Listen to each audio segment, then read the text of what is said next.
line of argument of the British that divide and rule.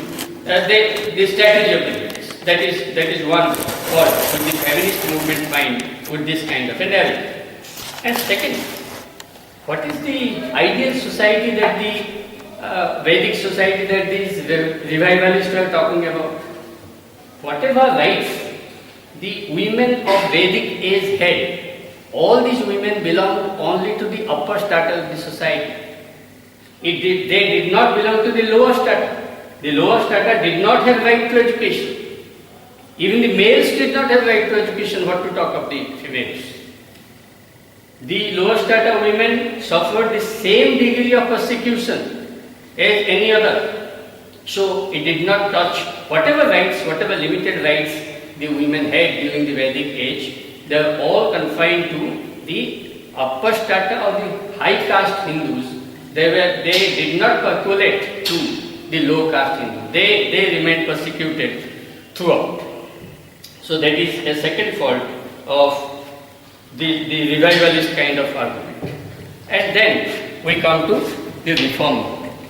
Now these reformers, there is a clear contradiction between the reformers and the revivalists. The revivalists thought that the Indian society or the Hindu society had the strength to reform themselves. They did not need any intervention by the British. That was their argument.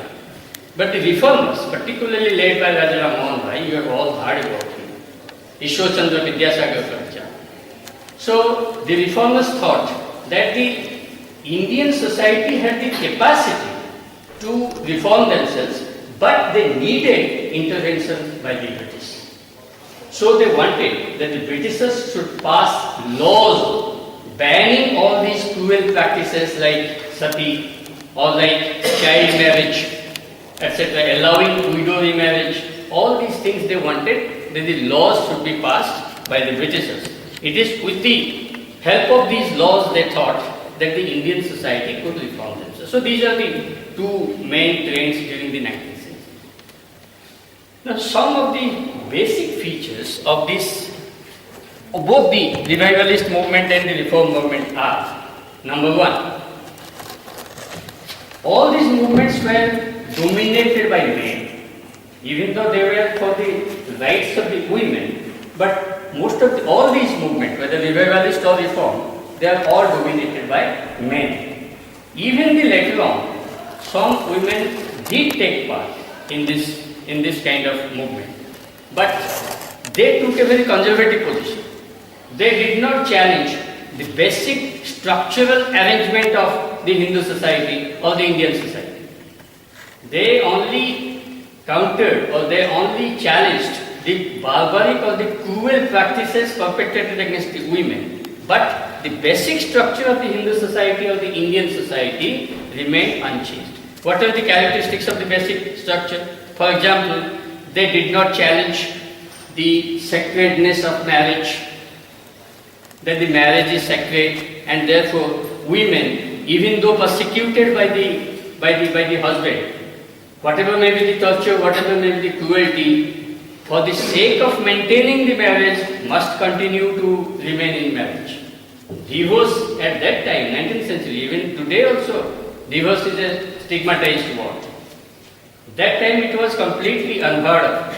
So the women did not challenge it. They thought that this was okay, even though there may be cruelty in the domestic field.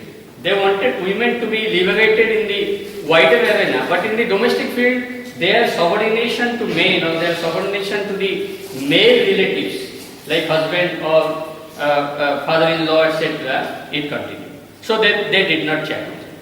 They also did not challenge the sexual division of labor. Like for example, that the home or the domestic front is reserved for the women. They did not challenge it. They also did not challenge the caste hierarchy, that the Brahmins are at the top and the Sudras are at the bottom. They did not challenge it. So all these things, all these movements, for the beginning it was very good. But with the benefit of hindsight, we can always say that it did not intend to have structural changes. Whatever changes it wanted to bring about or it actually brought about were very superficial or at the surface stage. not a very fundamental changes that they could bring about.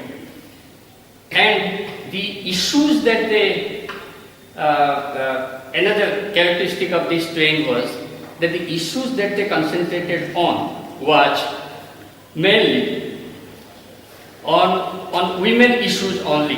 They were not male issues. They were only women issues. So they were only upper caste women. I'm sorry, they were only upper caste women issues. They did not have any lower caste women issues. The cruelty that they wanted to have or wanted to challenge was widower population, parda, gender gap, etc. They were all issues relating to upper caste women. So the lower caste women did not benefit anything from this.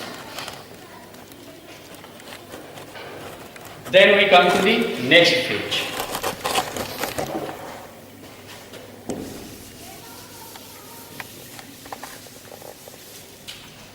That is during the freedom struggle.